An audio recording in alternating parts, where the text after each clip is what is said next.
Hi guys, today we'll talk about how to fix or how to solve output on Roblox.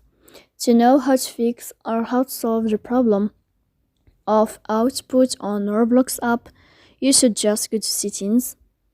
After that, you can click on apps, default apps, app settings. Here in this list, you will enter to the window or to the app of Roblox and you can click. Here in this page of app info, you can click on first stop and you can click OK. Then you will enter to the window of storage. Here you can click clear cache. Don't click clear data because that can cause the errors in your app.